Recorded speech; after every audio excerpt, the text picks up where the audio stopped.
This is Sam Frick from around the Northeast Corner. I'm back again for more coverage of the Indiana High School football sectional tournament play.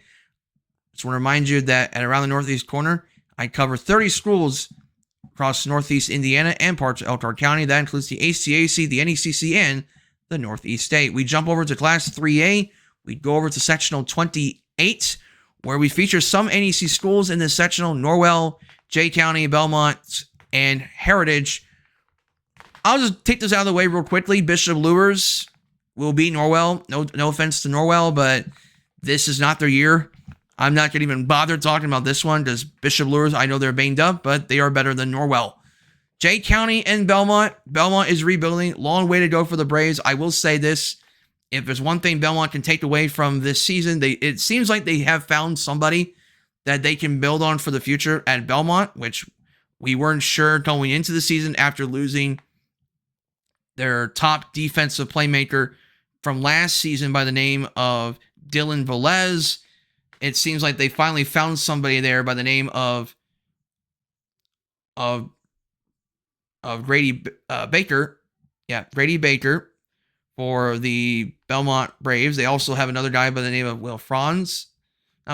Jason Likens has showed some promise at times for the Bellmont Braves. Gavin Kroll, just a senior he is a senior this year, but Gavin Kroll's been a bright spot for the Bellmont Braves as well. But I think Grady Baker's a guy, junior this year. He's got one more year left. He's a guy you can build on for next year for this Bellmont team. But this is going to be a very difficult matchup against Jay County, a team that does have some athletes on this team. They are 2-7. They have been snake bitten by close losses, shooting themselves in the foot, just not getting the job done. Really, I mean, their defense is getting the job done, but the offense just hasn't been finishing lately, and that's been the concern right now for Jay County. Losers of their last 6 games. If they can get AJ Myers, their senior running back, going on the offensive side of the ball, if they can get Sean Bailey to do what Sean Bailey does best as a quarterback, if they can get Sean Bailey, their quarterback, AJ Myers, their wide receiver, going, right, though, that's going to be huge for Jay County. You also have Lucas Strait, a defensive back for them. You have the wide receiver core of Benson Ward and Grant Wendell. Those two are going to be a big factor on the offense for Jay County, but they got to get the offense going if they're going to do anything in this sectional, of course, for the Patriots. Heritage and Delta, pretty intriguing matchup there. Delta has been known in the past for their ability to throw the football and being able to play some defense. They have at least a shutout this year, I should say. They have had some moments defensively where they've been strong, but again, like last year, pretty Jekyll and Hyde team. You don't know what you're going to get with Delta until the big moments happen. They do play in a hard conference, so it does make the numbers look worse than what they actually are. But you don't know what team we're going to see either from Delta, so they are kind of the wild card in that sectional. Heritage on paper, very strong spread offense for the Heritage Patriots under Jeremy Hollinger. Obviously, Eli Tugulis has been a pleasant surprise this year for the Patriots. A monster season as a senior for the Patriots. 1,656 yards passing, 22 TDs, just 1 interception, 72.7% completion for the Heritage Patriots quarterback. He's been their guy at quarterback. You also have the two-way ability of Braden Walter, a wide receiver and free safety. You look at his ability, 424 yards rushing, 3 touchdowns, 617 yards receiving, 15.8 yards per catch, 8 touchdowns. You also have 47 tackles, 4 picks, got 15 picks in his career.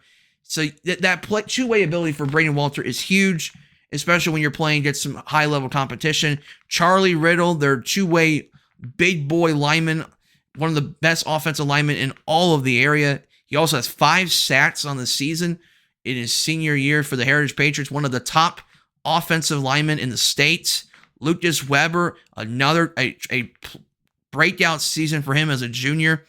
767 rushing yards, 6 TDs. He's also averaging 13.5 yards per catch, 32 tackles, 5 picks to lead the Patriots.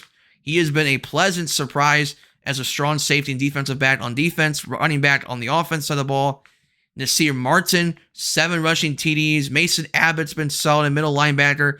Jackson Litchfield's a really good athlete on this team as a guard defensive end. You also have the tight end for the Heritage Patriots, Zeke Litchfield. Whenever Brandon Walter doesn't have the ball, it generally goes to Zeke Litchfield.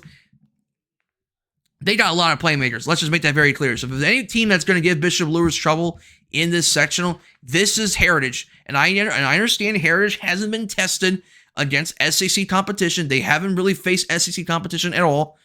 But Heritage does have the playmakers. And when you look at Bishop Lures' injuries, they lost a lot from last year. You do have to wonder just how healthy Bishop Lures is this year. Over the last 3 games, they are only averaging 9 points per game. That is a concern. I think it is. I don't care if it's SEC competition or not. That is a cause of concern, is the lack of offense. And I know Bishop Lures is going to have a chance to win this sectional, but I just start to wonder like how healthy they really are this year.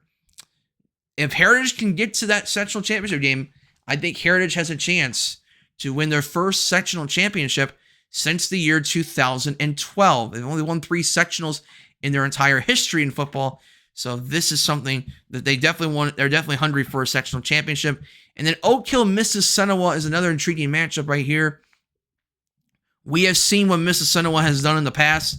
And obviously, we understand, despite the fact that the CIC is, with all due respect, not a great football conference, Mississinewa is a pretty good football team. And I do think for Heritage, they do have to be careful of overlooking Mississinewa just because they do have good players, one of which is Andrew Monday. And yes, every Friday for you might as well change Andrew Monday's name to Andrew Friday, because on Friday nights he has been consistent all season long for the Patriots, for the Indians, excuse me. I wish he was for the Heritage Patriots, but he's actually for Mississinewa.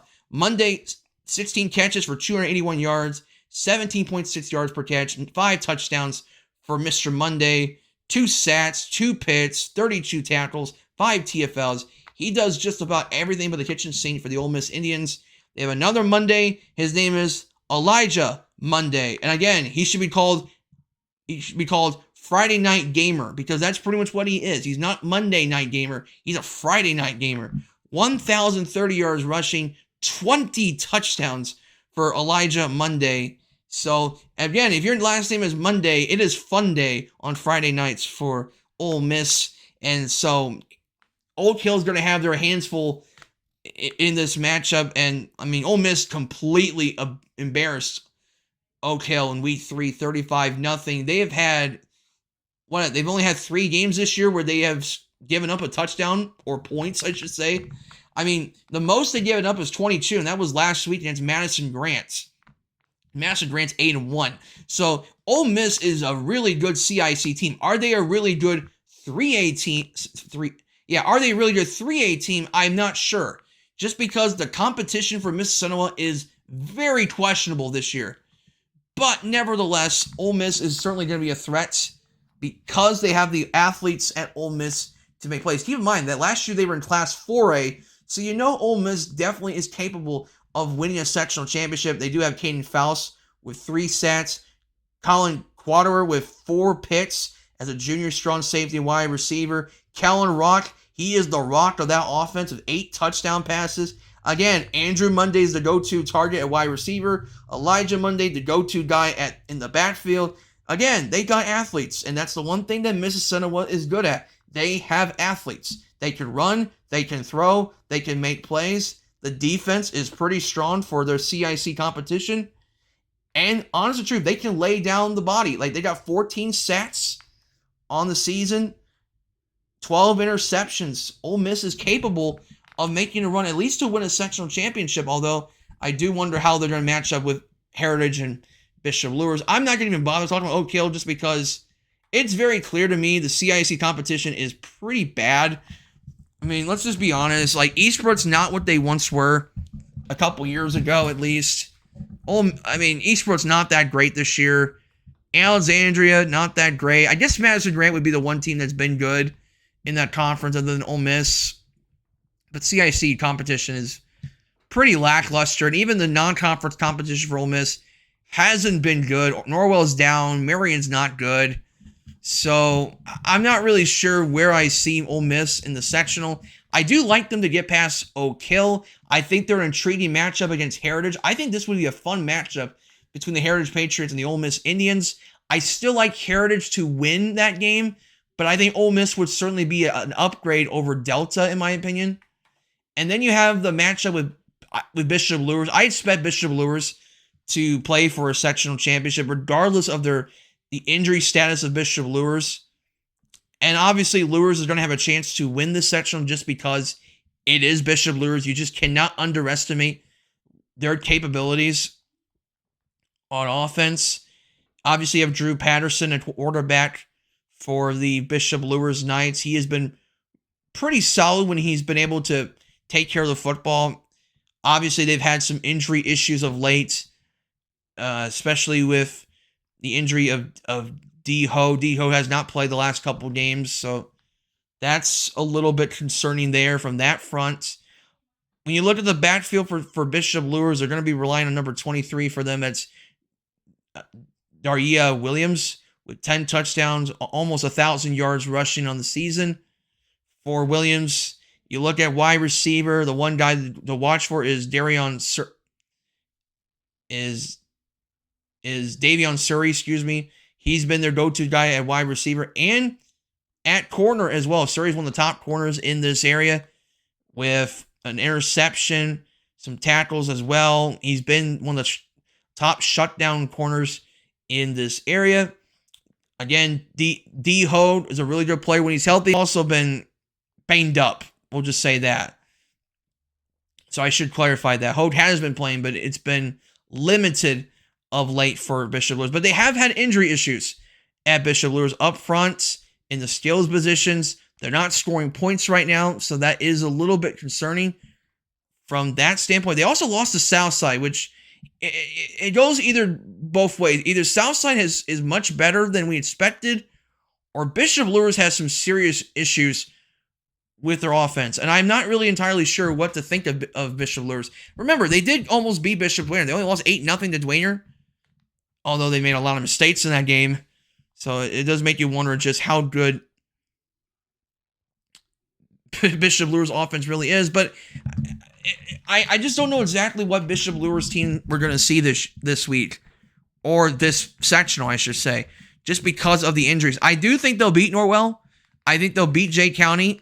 But beyond that, I don't know. They should win the sectional, but the injuries do leave a little bit of concern. Like, if Heritage can get some offense, if Heritage can score points, Heritage can throw the football, and that's one thing Bishop Luers has to understand here. Like, Heritage is not that bad. Like, they can play with these teams.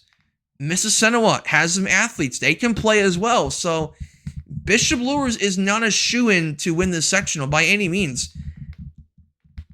I would love to see Heritage win the sectional. I'm still going to give the edge to Bishop Luers just because of their defense and with their athleticism in the SAC. But if there's a team that can beat Bishop Luers this year, to me, I think it's Heritage. Just because of that playmaking ability on both ends of the field, I think can match what Luers can do.